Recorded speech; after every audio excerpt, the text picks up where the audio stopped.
Walt Whitman gifted us some of the most life and self-affirming poetry ever penned. And along with Emily Dickinson, Whitman sits at the centre of the American canon as the nation's greatest poet. Indeed, many have said that Walt Whitman is America, and that one cannot understand America without reading his Leaves of Grass. I would go one further, and I would say that making your way into the cosmos of Whitman's lifelong poetic masterpiece, because he revised and added to Leaves of Grass sublimely over the course of his life from 1855 all the way up until the time of his death in 1892, I would say that making your way into the cosmos of this poetic masterpiece will teach you not only about the spirit of the nation, about America, but will teach you as much about yourself as a sustained and immersive reading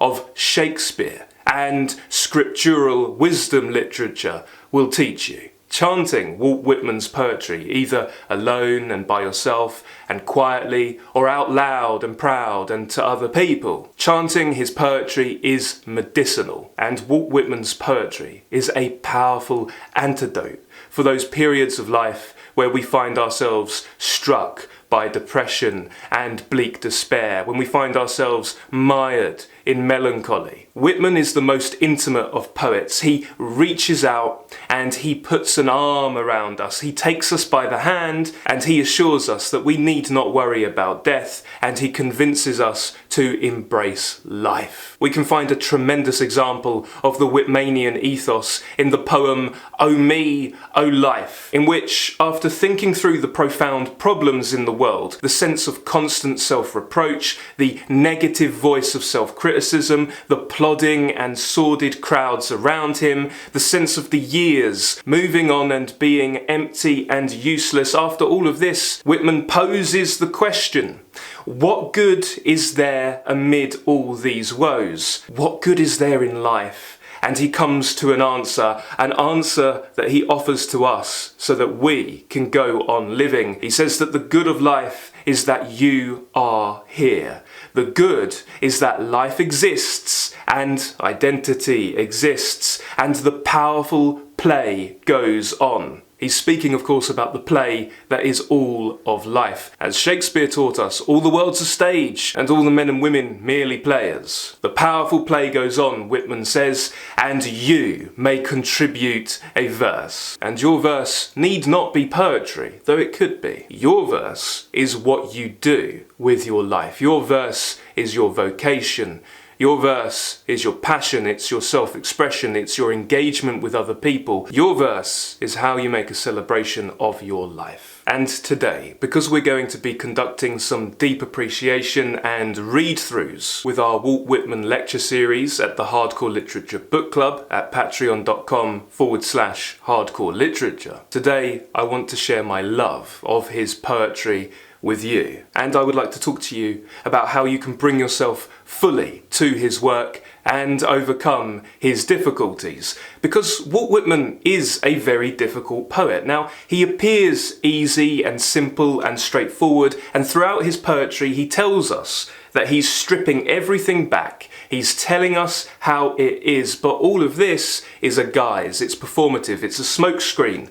And Whitman is actually incredibly complex. He's nuanced, he's subtle, and he is evasive. And so today we're going to unpick some of his complexities together. And the best way to do that is to get really close to his poetry. This is something that I love to do. I love to get into a poem and work upon it from the inside out. And today I'm going to focus on his Song of Myself, from Leaves of Grass, because this is one of the most important poems in American literature, perhaps the most important poem, and the best way to learn to read poetry is by diving right in. We learn to read poetry and appreciate it through immersion and osmosis. For our poetry appreciation today, I'm going to be working from the Penguin paperback edition of Walt Whitman's complete works. This book has become my secular Bible. I keep it on my bedside and I read a few verses of an evening before bed, and I start the day with a few verses too. And I find that beginning the day with some of Walt Whitman's poetry really gives you a sense of grounding and presence, and it really gets the day off to a good start. And as we go through the poem together, I'm going to be drawing from what is known as the deathbed edition of Leaves of Grass and Song of Myself. And there are some modifications, some differences and some additions to that final version of this masterpiece. But if you're working from the very first version of that poem, which is absolutely astonishing, then you can still follow along. And please note that you do not need to have already read this poem in order to appreciate this discussion. This is something of a poetic primer. So if you don't have a copy in front of you, that's absolutely fine. Just enjoy the poetry that we read out loud and unpick together. But if you do have a copy, then I invite you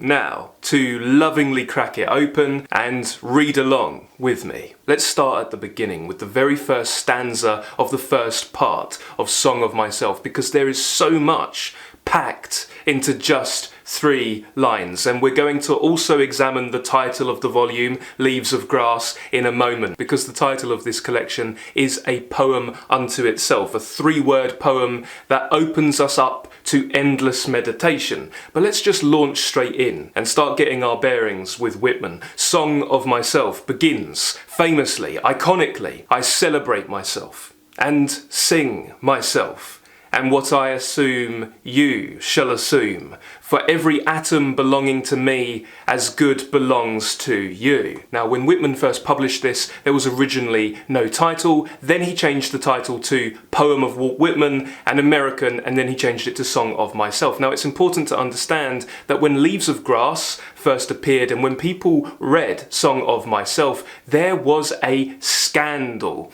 Readers in the 19th century found Whitman's poetry to be very provocative. Leaves of Grass would be banned in libraries across America, and the backlash against his poetry even cost Whitman his federal government job. And the man, along with his poems, was considered disreputable. And this would lead to a great debate over censorship, because many didn't want these poems to be printed, they didn't want them to be available and read. Why? Well, there are many reasons. Let's begin with the very first word. Look at the first word. It's the personal pronoun I.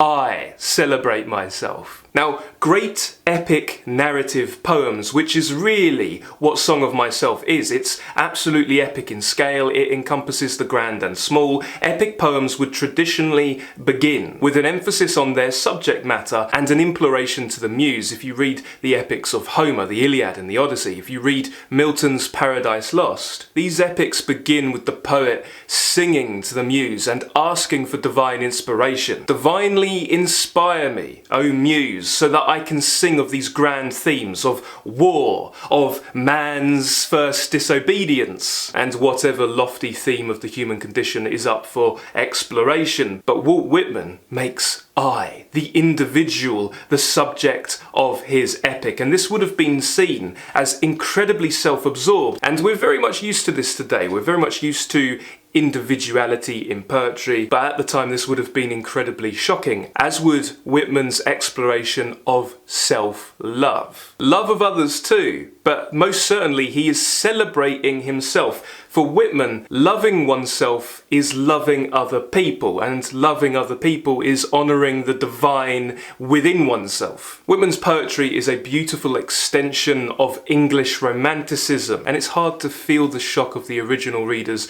of Whitman's poetry, because today we take the idea of the personal, the individual being epic, we take that idea for granted. Why not sing of ourselves? Because we are always our own quest, and where we end up is where we began, but we change when we go on a journey. All of the external battles and challenges we have to overcome are only important insofar as they lead to inner change. And our grail is always what we discover about ourselves and that which is always there. Notice in Song of Myself at the beginning that we get a relationship set up, a very intimate one, between poet and reader. Whitman moves back and forth between I and you. Personal pronoun, self-referentiality, and direct address, second person address. The very first word of the first stanza is I, and the very last word is you. So I and you envelop the poem. You'll notice when you read all the way through Song of Myself that the very last word of the entire poem is you. So we get this on a micro scale at the beginning, and we get this on a macro scale with the entire poem. And immediately when we read this poem, we might think, well, who is this I? And who is this you? Is this you actually us? Indeed, are we characters in this poem, or do we find ourselves standing to one side and watching a performance? What becomes clear over the course of reading this poem is that you is a part of the identity of I, of the speaker. The speaker feels a connection to all and everything. What I assume, you shall assume. The beginning is simultaneously very grand and daring, and also very intimate. And I find that to be a pretty good description of Whitman's poetry as a whole. Now, you might know that Whitman is often thought of as the father of free verse, but this isn't exactly accurate, and one should be careful not to take free to mean formless, because Whitman is not formless. He is absolutely not formless. He is heavily influenced by the language and forms of the King James Bible and the Quaker sermons of Elias Hicks, a very influential preacher, and the inflections that Whitman learned from these Hicksite Quaker sermons, they are like jazz, improvisational riffs and calls and responses, and we can see that the Beat generation in the mid-20th century would be born from a combination of bebop jazz and the poetry of Walt Whitman. If we didn't have Whitman, then we wouldn't have Ginsberg. Whitman is Allen Ginsberg's poetic grandfather. In Whitman, we get a sermonizing biblical cadence mixed with the common vernacular, along with a sound of nature itself, nature at its most sublime. His lines feel like rushing water that gush and overflow. It's important to understand Whitman's Quaker roots, because in this form of Quakerism, those attending the sermons would have to stand up and testify. This was a really important part of the sermon. And so what we see in this poem is we have Whitman the speaker, the poet, the orator, essentially coming forward and testifying. And indeed, there's a really grand moment in this poem, Song of Myself, where he turns to us and he tells us to stand up to, and when he tells us to do so, perhaps we find ourselves so roused that we spontaneously contribute a verse. So to call Whitman free verse is a little bit inaccurate. If you read the Psalms, and if you read the book of Job, and if you read the King James Version of the Bible extensively, you will locate the sublime parallelism that we find in Whitman's verse, where a phrase is used and then the poet goes a little bit further, extending the figuration. We will see this form used throughout his poetry, and we'll get to an example of that in a moment. But as we're talking religion, I want to emphasize the fact that Whitman was not what we could properly call Christian, and this will definitely contribute to many viewing him as a scandalous writer. He was religiously skeptical, but he was also incredibly spiritual, and he believed that there was an element of truth in all religions, and he vehemently rejected dogma. In his poem, With Antecedents, he says, "I adopt each theory, myth, god and demigod. I see that the old accounts, Bibles, genealogies are true without exception." I find it interesting to note that Emily Dickinson knew of Walt Whitman's scandalous nature. She would say that she had heard of him, but she had also declined to read him due to his controversial reputation. But the chances are strong that her father simply wouldn't have allowed Whitman's verse in the house anyway. We can see that Whitman was radically pantheistic, and he rejected notions of sin and guilt, especially around the bodily, and his poetry explodes with sensual impressions and a reverence for and celebration of the bodily and fleshly experience, and that of course includes sexuality. Whitman is frequently homoerotic in tone. We can see that in part 11 of Song of Myself, where he describes a group of men bathing in the river. He says, "The beards of the young men glistened with wet. It ran from their long hair. Little streams passed all over their bodies. An unseen hand also passed over their bodies. It descended tremblingly from their temples and ribs. The young men float on their backs. Their white bellies bulge to the sun. They do not ask who seizes fast to them. They do not know who puffs and declines with pendant and bending arch. They do not think whom they souse with spray." Notice the biblical cadence, the parallelism that we spoke about, the repetition. The young men float. They do not know. They do not think. Turn to the King James Bible and you will find this absolutely everywhere. Whitman is frequently homoerotic in tone, but he is also autoerotic. He is onanistic and masturbatory, and he's very keen to remove the sense of shame and guilt and sin from self-pleasure. In addition to that, Whitman expresses an almost sexual, romantic yearning for the natural world. His celebrations of nature become like erotic embraces, and we'll see that in a moment, but let's continue to appreciate the opening of Song of Myself. Whitman says, "Creeds and schools in abeyance, retiring back a while, sufficed at what they are, but never forgotten.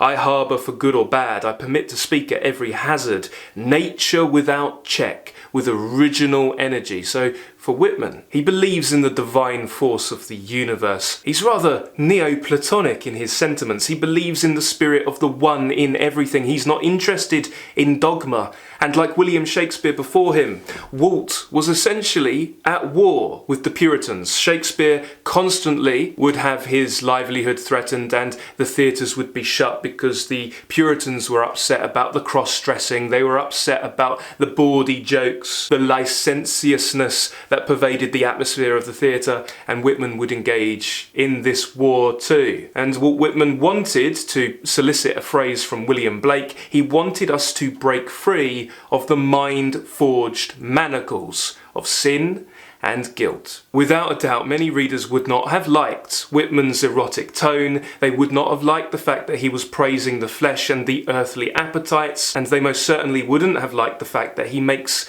the senses touch, smell, see, taste, hear. He makes the senses heroic. Now, if you think of the characters who traditionally were gluttonous for sensual pleasure, like Falstaff with his sherry sack, or Sancho Panza, if you think of these characters, then you will see that this would have typically been seen as a rather comic thing. If you liked fleshly pleasures, then you were a comic individual, yeah? Not heroic. But Walt Whitman changes all of that. Now, if we focus on the second stanza of part 1 of Song of Myself, we continue to run into the problems that so many readers had with this work. Whitman says, "I loaf and invite my soul. I lean and loaf at my ease, observing a spear of summer grass." Whitman had the reputation of being a loafer. He worked as a journalist, and his co-workers were constantly making comments upon how slowly he moves, how slowly he gets things done. Now, to loaf, or to be a loafer, this was a slang term. To say "I loaf," this is like a protest against industrialization, and it's a protest against the Puritan work ethic. In short, this wouldn't have been seen as a good thing, but Walt wants to make this heroic, and he would say, "How I do love a loafer. Of all human beings, none equals your genuine, inbred, unvarying loafer." Now, when I say loafer, I mean loafer. Not a fellow who is lazy by fits and starts, who today will work his 12 or 14 hours and tomorrow doze and idle. I stand up for no such halfway business. Give me your calm, steady, philosophic son of indolence. one that doesn't swerve from the beaten track, a man who goes the undivided beast. All the philosophers, Whitman said, were loafers. What was Adam? I should like to know, but a loafer.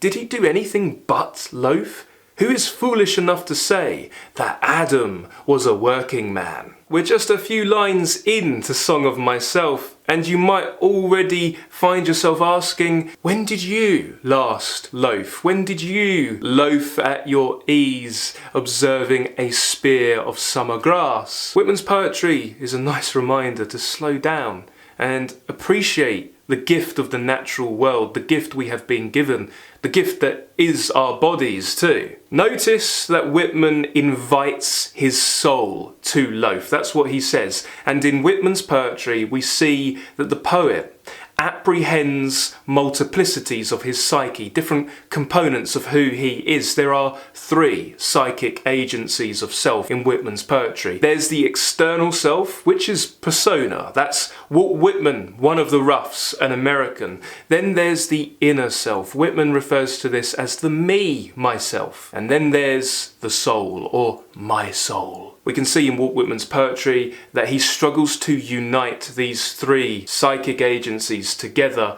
in his mythology of the self. He is unable to reconcile them, and when we arrive at the end of the poem, we see that in his sublime and now iconic question and assertion when he says, "Do I contradict myself? Very well then, I contradict myself. I am large, I contain multitudes." But back to the beginning of Song of Myself, he says very early on, in the 3rd stanza of the first part, "My tongue, every atom of my blood, formed from this soil, this air, born here of parents, born here from parents the same, and their parents the same." So we get more of that biblical repetition and cadence, and he says, "I, now 37 years old, in perfect health, begin, hoping to cease not till death." So this is very interesting. He's 37 years old and he is beginning his journey. This is midway through his life. We might see that all significant vocations begin after a crisis, and we very often get a crisis point midway through our life. Dante certainly knew that. As Dante descended into hell, he was roughly the same age that Jesus Christ was when he was crucified and when he died and was reborn. And here at the beginning of the poem, a little bit older than Christ was when he was crucified, Walt Whitman is being reborn. Around this time, he had lost his father. So he was dealing with some complicated emotions because his father wasn't particularly nice to him, but he was still dealing with the death of his father, and now he was seeing himself as the nation's poet, America's bard. He was beginning his journey, and he wasn't going to cease until death. Now, we mentioned Whitman's autoeroticism and erotic yearning for the natural world, and we can see that very early on with part 2 of the poem. Houses and rooms are full of perfumes. Notice the internal rhyme. Whitman loves to rhyme internally. He loves assonance. That's where you have repeated vowel sounds. He loves alliteration. The shelves are crowded with perfumes. I breathe the fragrance myself and know it and like it. The distillation would intoxicate me also, but I shall not let it. The atmosphere is not a perfume, it has no taste of distillation, it is odourless. It is for my mouth forever. I am in love with it. I will go to the bank by the wood and become undisguised and naked. I am mad for it to be in contact with me. It reads almost like Whitman is making love with the air outside. It's for my mouth forever. This is intensely erotic, and he wants to go outside to the bank by the wood and he wants to become naked. He is mad for the natural world to be in contact with him. What we get is a kind of reverse Garden of Eden story. Essentially, Whitman is very keen to remove the fig leaves that our primal parents put there. He wants to remove the sense of shame and guilt around nakedness. And indeed, for readers who read Gravity's Rainbow by Thomas Pynchon with the Hardcore Literature Book Club, you may recall the part of the book where Pynchon talks about consumers being conditioned by guilt and sin. Yes, it would be a very good thing to remove the sense of guilt and sin around natural feelings, normal human feelings. So very early on in Song of Myself, we get a sense of Dionysian revelry. I am mad for the wood to be in contact with me. I love the play of words here with the etymology, because in Old English we would say woad to mean mad. This was a pun that Shakespeare exploited brilliantly in A Midsummer Night's Dream. And we see that Whitman may be anti-religious dogma, but he's definitely not atheistic. He believes that God is in everything and everyone and himself. And that includes the parts of himself that traditionally religious adherents would have best kept undiscussed, unnoticed, hidden. He says in part 3 of Song of Myself, "Welcome is every organ and attribute of me, and of any man hearty and clean. Not an inch, nor a particle of an inch is vile, and none shall be less familiar than the rest." This is so defiant. This is his pushback against that religious sense of guilt and shame around the body and the flesh. Not an inch is vile, he says. And if you want to see further example of Whitman embracing the natural world in an almost sexual way, you can turn to part 22 of the poem. This is about 450 or so lines into the work. He says, "You see," so he's addressing the sea, "I resign myself to you also. I guess what you mean. I behold from the beach your crooked inviting fingers. I believe you refuse to go back without feeling of me. We must have a turn together. I undress, hurry me out of sight of the land, cushion me soft, rock me in billowy drowse, dash me with amorous wet. I can repay you." So there's Walt undressing, getting naked again, and embracing the natural world. Again, at the end of part 2 of the poem, we get this sublime questioning, this cadence of questions which I find incredibly reminiscent of God speaking to Job out of the whirlwind. In the book of Job, God asks Job, "Were you there when I made the foundations and commanded the light at the beginning of creation? Canst thou draw Leviathan out with a hook?" And Job has been desperate to know, where shall wisdom be found? And this is what Walt Whitman says. He says, "Have you reckoned 1,000 acres much? Have you reckoned the earth much? Have you practiced so long to learn to read?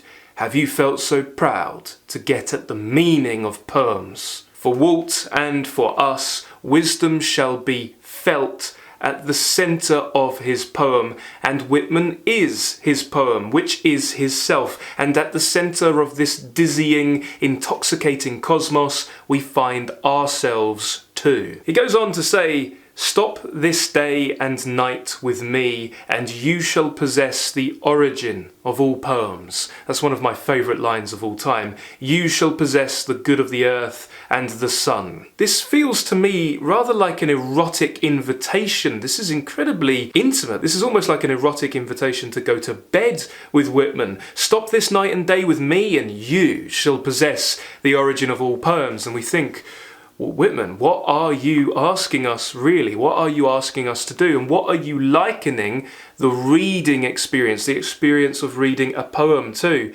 Reading great literature is like falling in love, but it's also, at times, like sexual embrace. Whitman outlines his aim to teach us to see truly. He doesn't want us to see the world second or third hand. He says, "You shall no longer take things at second or third hand, nor look through the eyes of the dead, nor feed on the spectres in books.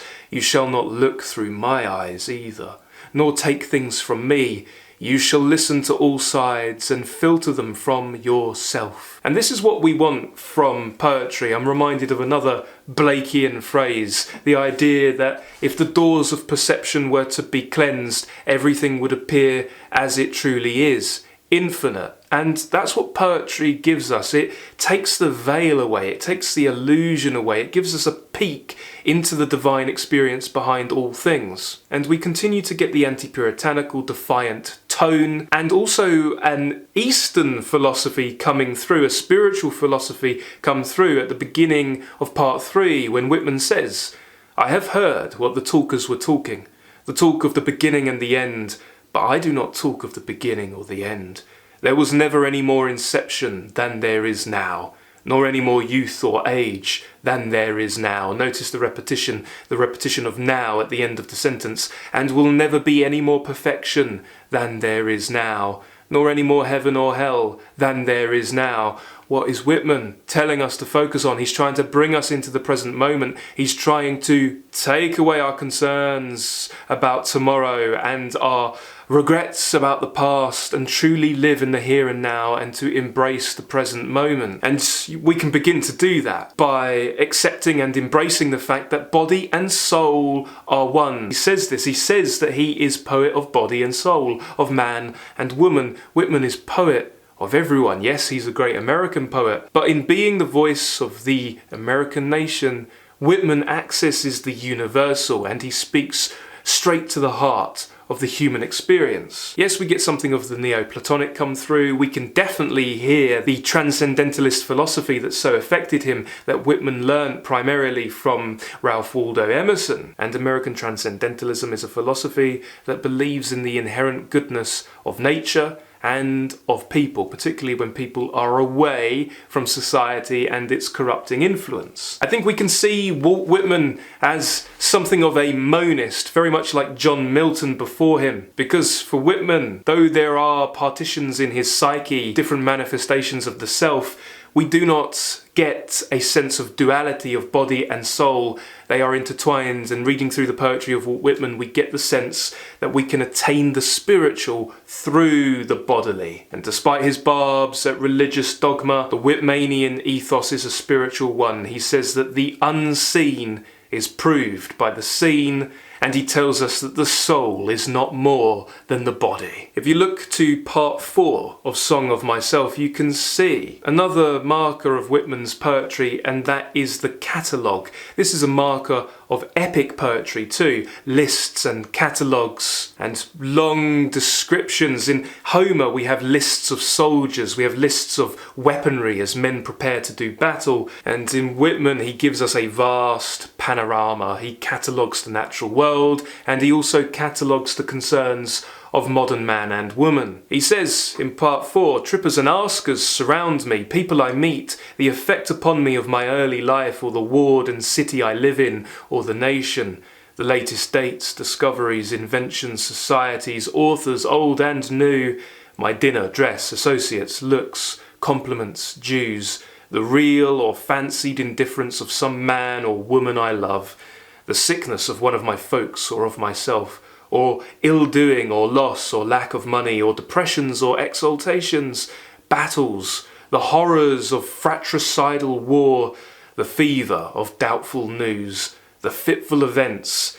These come to me days and nights and go from me again, but they are not the me, myself. So that's quite extraordinary. The people you meet, the horrific news stories you hear, the concern you feel for those close to you, all of this is going to come to us day and night. We all know what it's like to lie awake with concerns and anxiety, and sometimes we become so mired in our day-to-day concerns that we lose our sense of self, or we even identify our self with our problems. Our ego makes us identify with our problems, but we are not our problems. We are not the concerns of our day. We are not our thoughts. Our true self can be located in our inhalation and exhalation, somewhere at the bottom of our breath, when we are not thinking, when we are not feeling our thoughts spiral out of control, somewhere out in the presence of the natural world, we find ourselves. Now let's look at part 6 of Song of Myself, which is one of the grandest parts of the poem.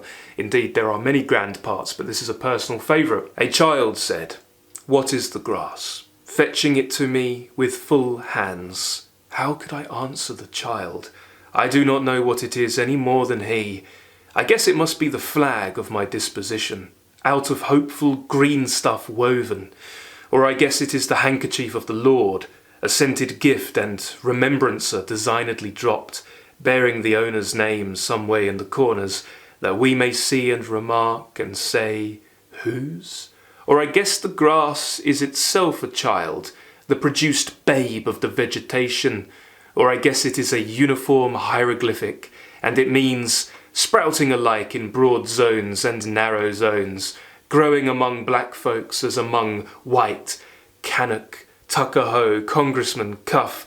I give them the same, I receive them the same, and now it seems to me the beautiful uncut hair of graves. This is extraordinary, but before we go on, let's spend a moment decoding the title of the volume. Titles are so important in poems. They are a major part of the poetry, and the title of Whitman's volume, Leaves of Grass, lends itself to endless meditation. So Whitman first produced this volume in 1855, and he would revise it endlessly over the course of his life. It's important to bear in mind that Whitman's poetry, his great poetry, is all within one strong decade, from 1855 to 1865, much like William Wordsworth. The greatest poetry that Wordsworth wrote was all written in a 1 decade period, and after that there was a dropping off in quality. It's the same for Whitman. This was a furiously productive and visionary decade for Whitman. Now, looking at the title, we must bear in mind what Mortimer Adler said in How to Read a Book. Speaking of the glories of poetry, he said,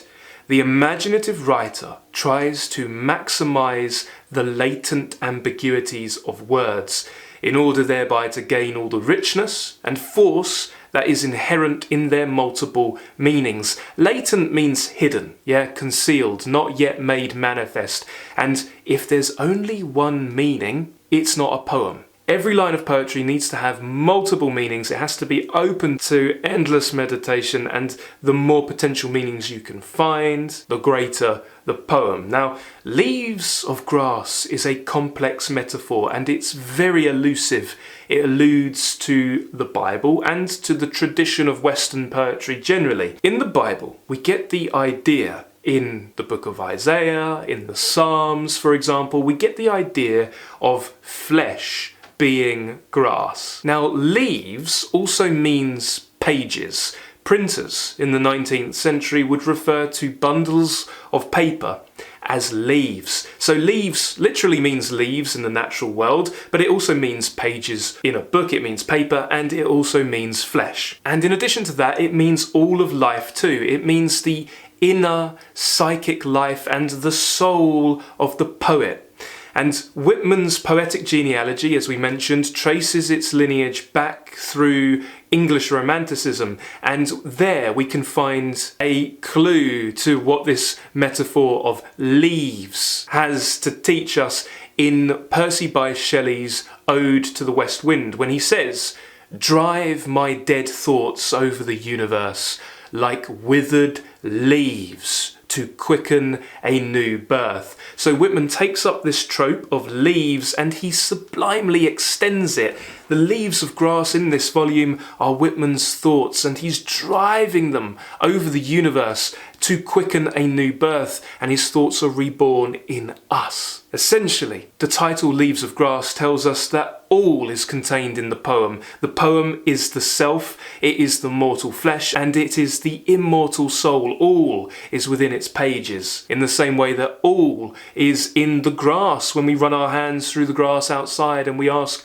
what is the grass? It's everything. It's us. It's who we are. And we see in Song of Myself that Whitman begins the poem with a rebirth, as we said, midway through his life. And he's seeking to become the voice of the nation, and he thinks through his death over the course of this poem, and he even flashes forward to the time of his death and his death being long past, and he speaks directly to us, and he tells us to look for him under our boot soles. This is extraordinary. This is stanza 52, right at the end of the poem. He says, "I depart as air. I shake my white locks at the runaway sun. I effuse my flesh in eddies and drift it in lacy jags. I bequeath myself to the dirt to grow from the grass I love. If you want me again, look for me under your boot soles." Isn't that beautiful? Walt Whitman, as he speaks to us from beyond the grave, he tells us to go outside and pay attention to the grass, to look for him under our boot soles. That's what great poetry can do. That's a powerful sentiment. And just before this sublime moment in the poem, we can see that Whitman addresses his own corpse and he calls his corpse simply good manure. Stanza 49. As to you, corpse, I think you are good manure, but that does not offend me. And then he turns to life itself. As to you, life, I reckon you are the leavings of many deaths. No doubt I have died myself 10,000 times before. And he says, I hear you whispering there, O stars of heaven, O suns, O grass of graves, O perpetual transfers and promotions. Isn't that wonderful? Perpetual transfers and promotions. Now, Hamlet, in what's arguably Shakespeare's greatest work, Hamlet thought through his returning to the dirt and the earth, and this caused him a lot of anxiety. For him, he couldn't understand what the point was of becoming a great man like his father, like Alexander the Great, when we all return to the common dirt. And Alexander the Great, for example, he returns to the dirt and then eventually he becomes a cork that is used as a stopper for a beer barrel. Hamlet had a great anxiety about the fact that king and jester alike become bones and dust, but Whitman sees the same cycle of death and rebirth and that return to nature as liberating and life-affirming. So that's the end of the poem, but let's bop back to the beginning of Song of Myself. And by the way, it's absolutely fine to read poetry in this fashion. I think it's a really good idea to read a poem when you come to it for the first time. Read it once through and then just return to your favourite parts, dip into it, flip through it, reread the same passage endlessly. And if you want more tips on how to read poetry, then you can find my PDF printable guide, How to Read Poetry, available at the Hardcore Literature Book Club, attached to our latest poetry appreciation discussion. And that guide contains all of the mindsets that I have when I come to poetry. But let's go back to part 6, when the child asks him, what is the grass? Whitman says that he cannot answer, and then he begins to answer or attempt some answers. And over the course of the poem, we see that we are the grass. That becomes incredibly clear. That's the answer. We are the grass. We are the soil. We are the atmosphere. We get all of life and the entire cosmos in section 6 in these brief leaves, and we might consider the paper to be like cells of flesh. We see youth and old age mingled together. We see God in this section. We learn to read the signs of nature. And in section 6 we get one of the grandest lines in the entire poem when he says that it seems, the grass seems, to me the beautiful uncut hair of graves. And that's true. The Whitmanian ethos is essentially this. We are all mutually assured to be folded into the dirt, sodded and turfed over and buried, but can we see that as a rebirth? Can we see our death as a chance for new and everlasting life? Can every moment be a birth and a death and a glimpse of God? Can these leaves quicken a new birth? Reading Whitman is like a constant erotic and religious experience and a constant assurance of the truth of the resurrection of the dead. This is the end of part 6. What do you think has become of the young and old men? And what do you think has become of the women and children? They are alive and well somewhere. The smallest sprout shows there is really no death. And if ever there was, it led forward life and does not wait at the end to arrest it, and ceased the moment life appeared. All goes onward and outward. Nothing collapses. And to die is different from what anyone supposed, and luckier. Another thing that I really treasure about Whitman's poetry is as we read his poems, we're in absolutely no doubt about his love for humanity. Did anyone love humankind more than Walt Whitman, or more than he seems to in his poetry? There's a really incredible part in the American epic that is Song of Myself at the end of part 10, when Whitman encounters a runaway slave. He says, "The runaway slave came to my house and stopped outside. I heard his motions crackling the twigs of the woodpile. Through the swung half door of the kitchen I saw him limpsy and weak, and went where he sat on a log, and led him in, and assured him, and brought water, and filled a tub for his sweated body and bruised feet. Notice the biblical cadence and the repetition, and gave him a room that entered from my own, and gave him some coarse, clean clothes, and remember perfectly well his revolving eyes and his awkwardness, and remember putting plasters on the galls of his neck and ankles. This is very Christ-like, isn't it? This is like Christ washing the feet of his disciples. He stayed with me a week before he was recuperated and passed north. I had him sit next to me at table. My firelock leaned in the corner. Walt Whitman was vehemently anti-slavery. Now, he would have seen slaves during his upbringing, during the time of his childhood, but he was from Huntington, Long Island, New York, and slavery was outlawed before he was mature. He was quite young when it was outlawed, but as an older man, he would visit New Orleans, and that visit left a profound impression upon him when he witnessed a slave auction.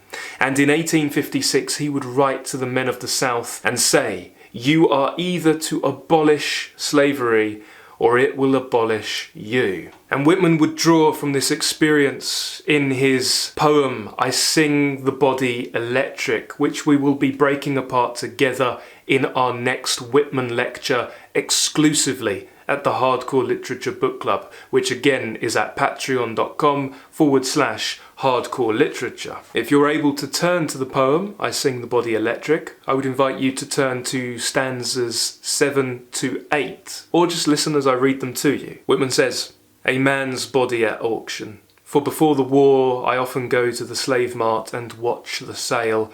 I help the auctioneer. The sloven does not half know his business. Gentlemen, look on this wonder. Whatever the bids of the bidders, they cannot be high enough for it. For it, the globe lay preparing quintillions of years without one animal or plant. For it, the revolving cycles truly and steadily rolled. In this head, the all-baffling brain, in it and below it, the makings of heroes. Examine these limbs, red, black, or white. They are cunning in tendon and nerve. They shall be stripped that you may see them." So he tells the people at the slave auction that there isn't a high enough price that can be paid or bid for a human being, and he turns their attention to the blood running through the veins of the slave, because it's the same blood that runs through us. He says, within there runs blood, the same old blood, the same red running blood. There swells and jets a heart. There all passions, desires, reachings, aspirations. This is not only one man. This is the father of those who shall be fathers in their turns. In him the start of populous states and rich republics. Of him countless immortal lives, with countless embodiments and enjoyments. How do you know who shall come from the offspring of his offspring through the centuries? And then we come across a woman's body at auction. She too is not only herself, she is the teeming mother of mothers. She is the bearer of them that shall grow and be mates to the mothers. Have you ever loved the body of a woman?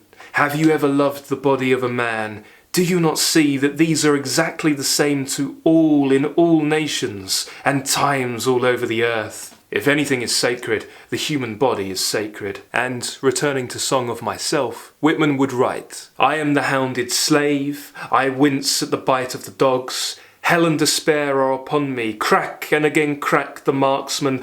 I clutch the rails of the fence, my gore dribs, thinned with the ooze of my skin." And that would have been revolutionary at the time. We can also see that Whitman, 6 years after the original publication of Leaves of Grass, sympathised with the plight of the wounded during the American Civil War. Whitman worked as a volunteer nurse, dressing wounds and comforting the suffering and dying. He would look after them by reading them letters from home and writing letters home for them. Now, Whitman would say that the proof of a poet is that his country absorbs him as affectionately as he has absorbed it.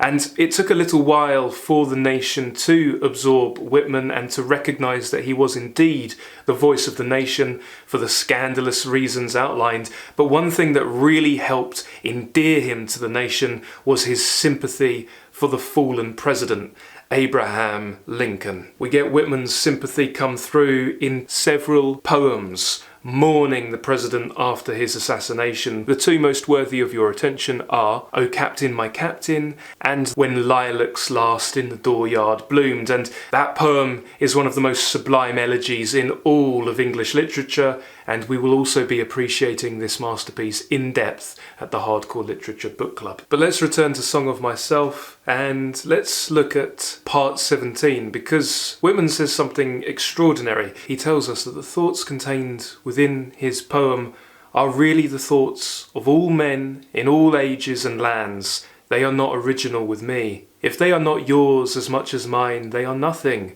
or next to nothing. If they are not the riddle and the untying of the riddle, they are nothing.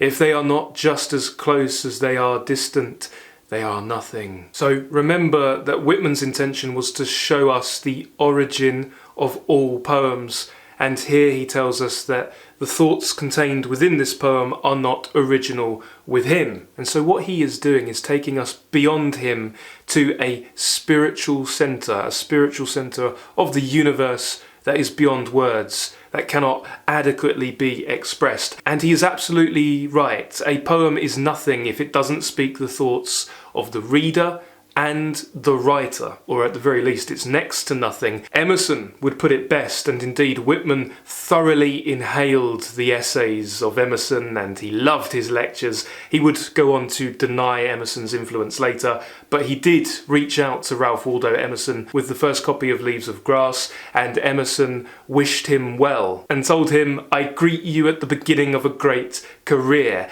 Emerson would say in his essay Self-Reliance, which is an essay that I reread every single year, he would say that in art and poetry and literature we encounter our own rejected thoughts. They return to us with an alienated majesty. The reason Shakespeare is so great, for example, is because we think that his thoughts are our thoughts too. And that's what Whitman is going after here. He wants us to read through his poem and he wants us to find ourselves. Now, part of speaking for everyone means Whitman must make the unheroic heroic. His poetry is music for the conquered and slain. If you chant the following lines, because indeed you must chant Whitman to unlock his power, you should also try to memorize your favorite verses and reread him endlessly. If you chant part 18 of Song of Myself, you wouldn't think he was celebrating those who had lost, would you? He says,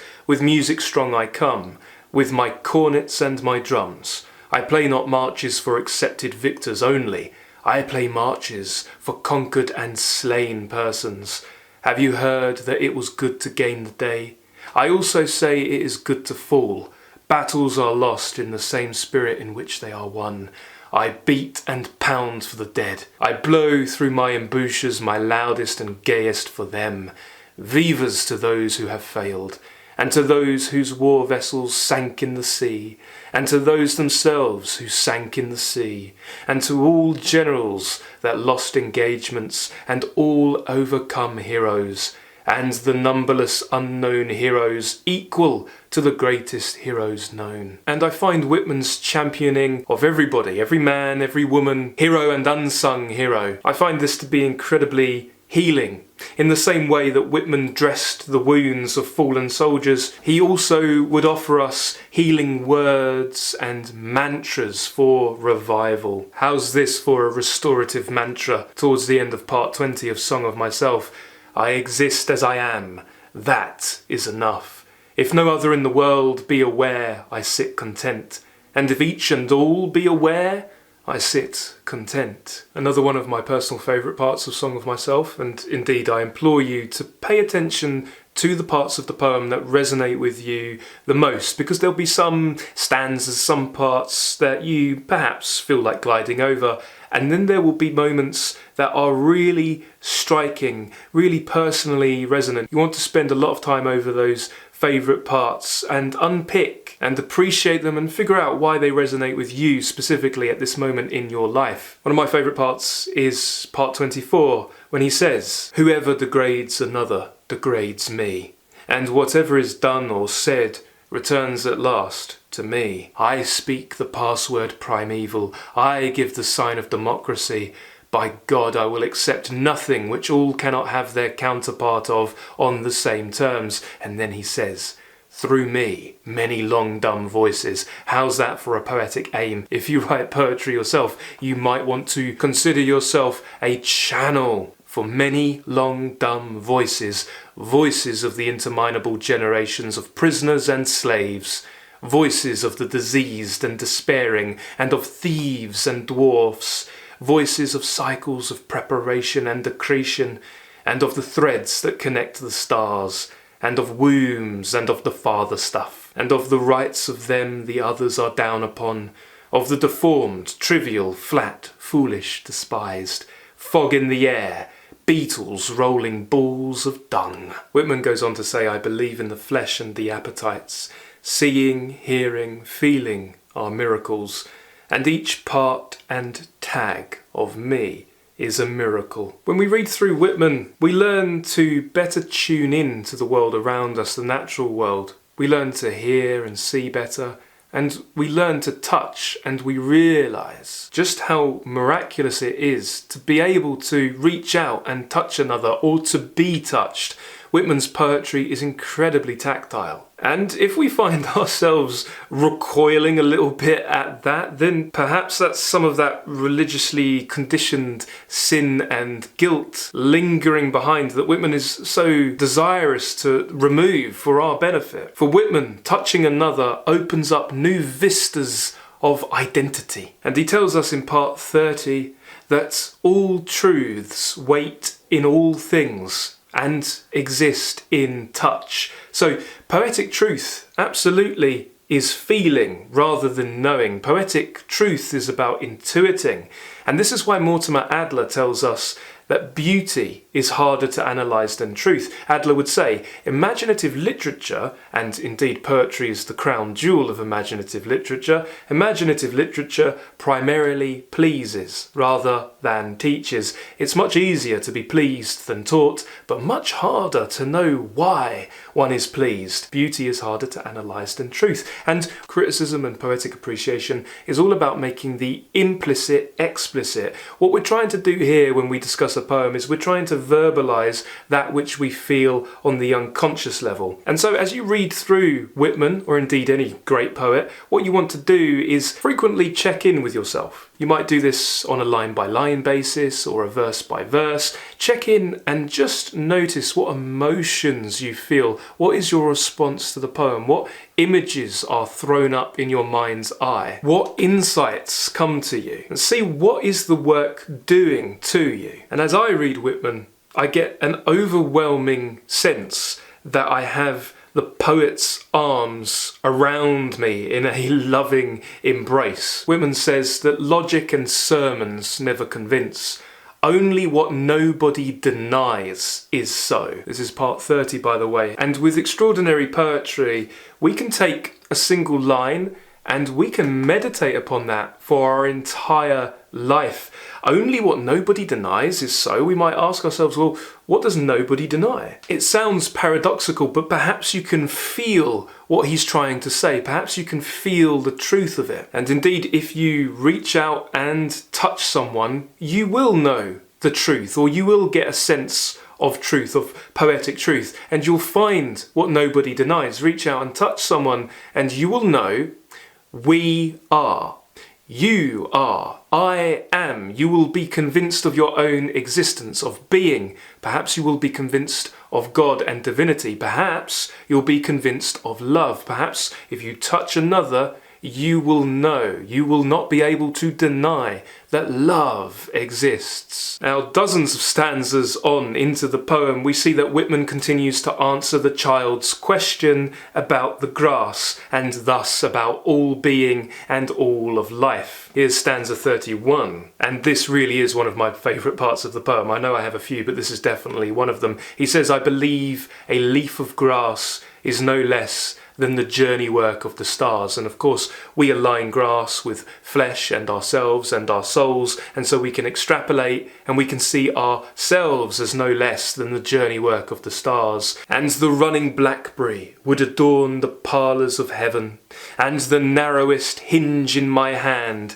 puts to scorn all machinery, and the cow crunching with depressed head surpasses any statue, and a mouse is miracle enough to stagger sextillions of infidels." And in part 32 he says, "I think I could turn and live with the animals.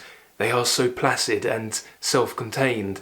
I stand and look at them long and long. They do not sweat and whine about their condition. They do not lie awake in the dark and weep for their sins. They do not make me sick discussing their duty to God. No one is dissatisfied. Not one is demented with the mania of owning things. Not one kneels to another, nor to his kind that lived thousands of years ago. Not one is respectable or unhappy over the whole earth. So they show their relations to me, and I accept them. They bring me tokens of myself. They evince them plainly in their possession. I wonder where they get those tokens. Did I pass that way huge times ago and negligently drop them?" So contemplation of the natural world teaches Whitman about himself, something of his enduring and eternal self. And one of the greatest inspirations I personally get when I read Whitman's poetry is go outside, go into nature. I find it very difficult to read Whitman and not force myself into nature. Indeed, Carl Jung would say that the further man gets away from the natural world, the further he gets from himself. And I think we can see that Whitman knew this to be true. And although the Miltonic and romantic can be felt in Whitman's poetry, his paradise is not lost. It's not the lost paradise of childhood, and it's not irretrievable, but rather in the here and now. We can access paradise forever in the here and now. That's another lesson that I get from Whitman's poetry. And despite the scandal that his poetry caused and the sense of religious blasphemy surrounding his works, I truly believe that Whitman helps us to apprehend God. And he tells us that we can do this not by being curious about God, but by being curious about people and yourself and the world around you. This is part 48, Song of Myself. "And I say to mankind, be not curious about God. For I who am curious about each am not curious about God. No array of terms can say how much I am at peace about God and about death. I hear and behold God in every object, yet understand God not in the least. Nor do I understand who there can be more wonderful than myself. Why should I wish to see God better than this day? I see something of God each hour of the 24, and each moment then. In the faces of men and women I see God, and in my own face in the glass I find letters from God dropped in the street, and everyone is signed by God's name. And I leave them where they are, for I know that wheresoever I go, others will punctually come forever and ever." I think this is a really beautiful mindset. Yeah, be not curious about God, because you can find God in the faces of men and women and in your own face. When was the last time you looked in the mirror, viewed yourself and saw something of the divine spark which is in you?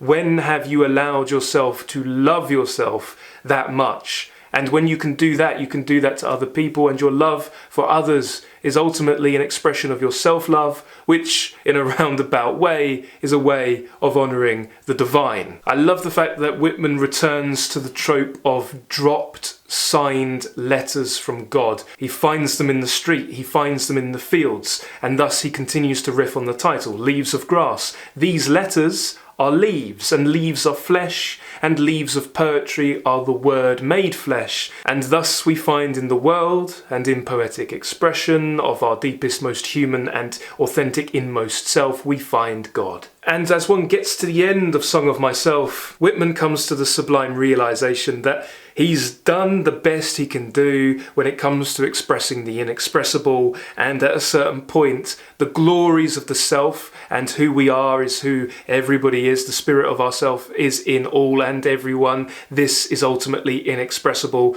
and I would like to appreciate with you the very end of Song of Myself, which goes like this. Part 50.